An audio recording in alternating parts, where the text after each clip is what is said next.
Bom dia, boa tarde, boa noite, amigo, torcedor e sócio do Clube de Regatas Vasco da Gama e Vasco da Gama SAF. Hoje vamos falar de diversos assuntos que me atormentam. Começo com um assunto delicado e pavoroso. No Brasil, nos acostumamos com muitas coisas, principalmente coisas ruins. Ninguém duvida que a maioria da população é de gente de bem, gente solidária, amigável, compreensiva. Mas você sabe que, apesar disso, a vida não é uma maravilha por conta de uma parte da sociedade ignorante ou mal intencionada. Infelizmente, a criminalidade é uma realidade dentro dessa sociedade podre que o governo não consegue controlar. Parece que a corrupção sustentada pelo tráfico de drogas dominou geral, como gostam de dizer por aí. Outra banda podre difícil de entender e que pode até estar relacionada com o que dissemos anteriormente é a tal da cultura do lazer e diversão. Aí é que entram os artistas, inclusive os jogadores de futebol.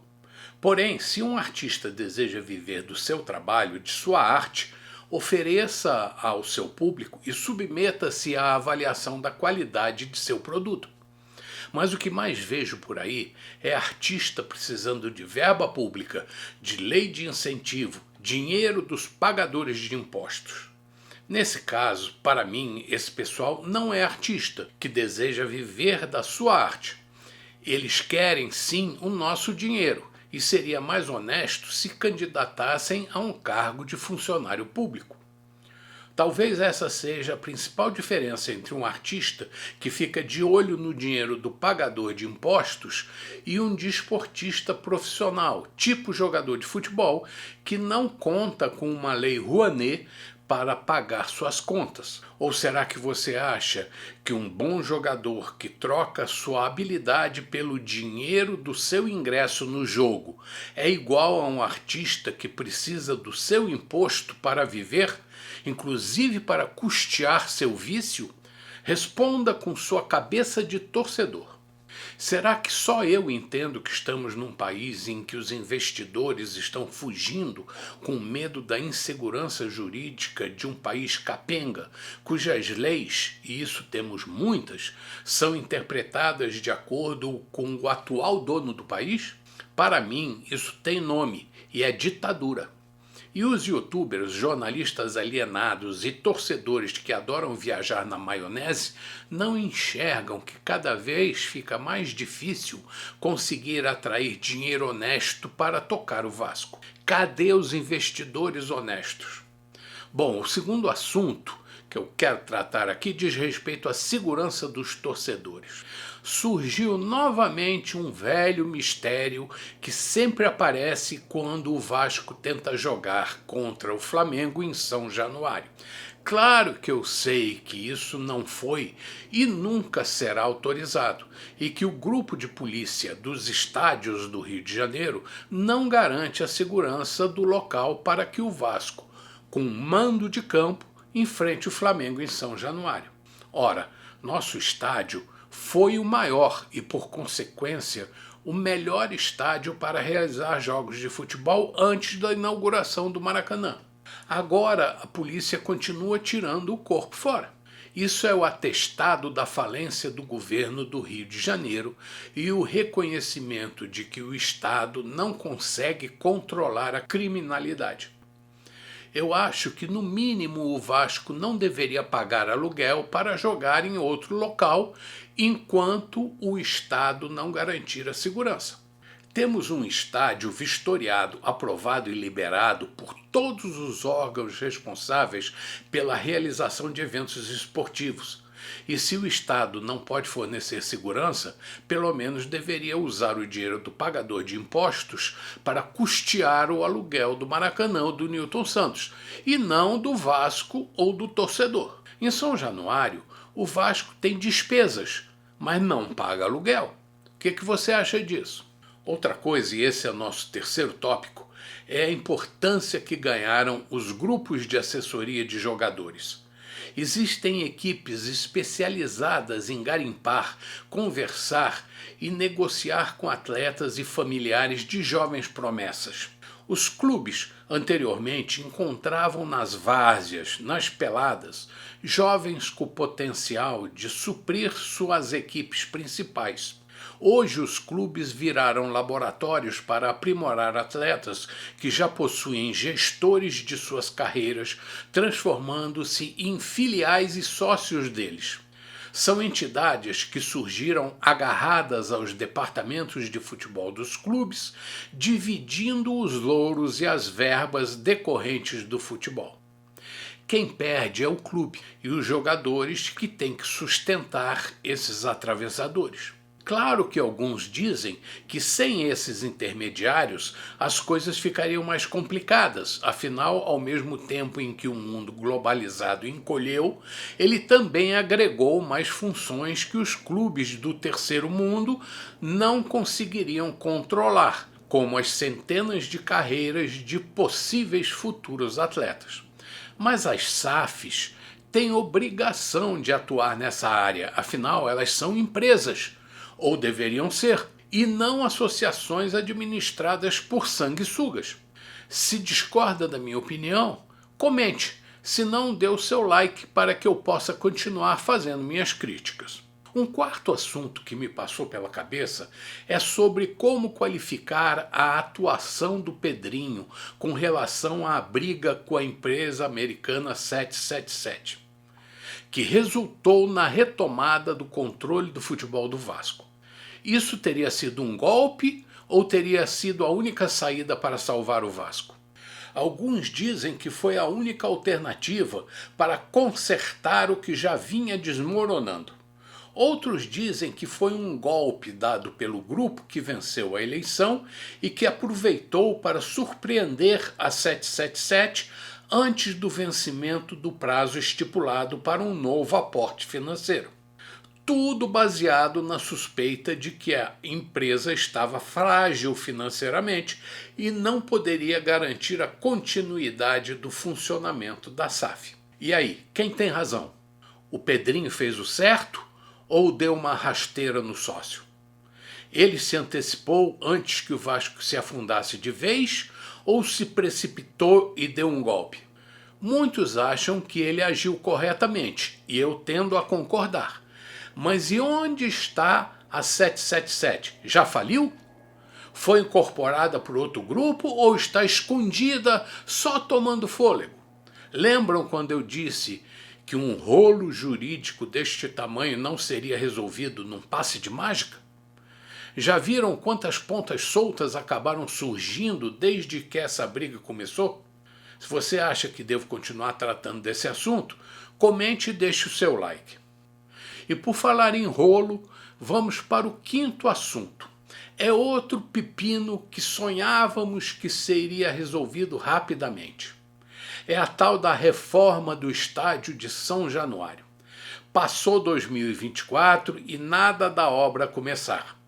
Mas pelo menos a burocracia estatal para a implantação legal do tal do potencial construtivo parece estar sendo superada de forma satisfatória. Parece aquele carro velho, meio desregulado, aos trancos e barrancos, mas que pelo menos segue em frente. Algumas pessoas dizem que as obras começarão no meio do ano. Eu sou mais conservador e ficaria satisfeito se começassem até o final deste ano. O que me parece certo e não me surpreende é que terminar a obra em 2027, 100 anos após a inauguração do velho São Januário, parece muito difícil. Mas, como eu disse, após mais de 74 anos de idade, nada me surpreende se falando de Brasil. A verdade é que o jeitinho brasileiro pode entrar em campo para superar esse problema. Basta inaugurar o estádio assim, meia boca. Já estamos acostumados a isso. Obras meia boca. Você concorda ou a sua opinião é diferente? E quando você acha que já acabou, surge a tal da recuperação judicial, nosso sexto tema de hoje. Ela é a irmã mais nova da tal da arbitragem, não aquela que você xinga nos campos porque não sabem interpretar as regras. Estou falando da tal da arbitragem que decidirá quem vai levar o caneco, neste caso o Vasco, se o clube e a 777 não se entenderem numa boa. Bom, mas o papo é a tal da recuperação judicial, já que a arbitragem está num intervalo para recuperar o fôlego. A recuperação visa, entre outras coisas, se livrar do RCA, Regime Centralizador de Execuções, que agrupava as dívidas do Vasco e determinava que 20% da receita mensal da SAF seria destinada ao seu pagamento, e que não estava funcionando. Com o aumento da inflação e dos juros, o valor destinado à quitação das dívidas não era suficiente para reduzir seu montante, muito menos resultaria na sua quitação. Quando o Vasco entrou no sistema, a taxa Selic estava em torno de 6% e hoje ultrapassa os 13%. Para bom entendedor, ficou claro que essa conta nunca fecharia. Por isso, a dívida assumida pela 777, que era de 700 milhões de reais, mais as cagadas que eu acho que ela fez e mais o crescimento do passivo, elevaram a dívida para cerca de 1 bilhão e 400 milhões de reais. O pedido de recuperação judicial solicitado pela administração do Pedrinho, recentemente deferido pela Vara Empresarial do Tribunal de Justiça do Rio, abre uma possibilidade para a solução da dívida. Agora cabe ao Vasco apresentar o projeto de recuperação com oferta de planos de quitação das dívidas, com negociações que, aliás, já vêm sendo realizadas, para restabelecer o funcionamento normal do clube e da empresa SAF. Prazos e valores, deságios e negociações de dívidas trabalhistas, cíveis e governamentais entram em campo de forma oficial, e se o Vasco jogar bem e as negociações andarem, o clube evitará a falência e, quem sabe, atraia um novo investidor para administrar sua SAF, e que seja alguém decente.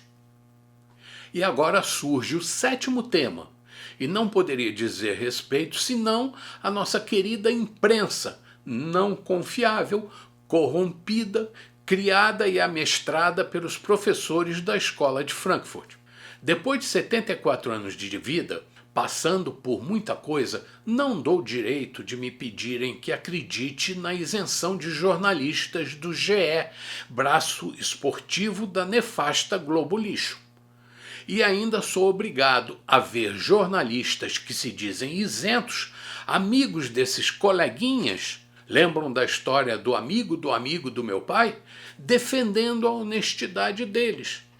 A matéria divulgada por eles diz respeito a valores de uma suposta dívida do Vasco com vários jogadores atuais. Tudo isso no meio de uma disputa que envolve o Vasco na Copa do Brasil e na semifinal do Campeonato Carioca. E o engraçado é que o Vasco decidirá quem vai à final com o Flamengo. Será que tem dedo podre nessa fofoca?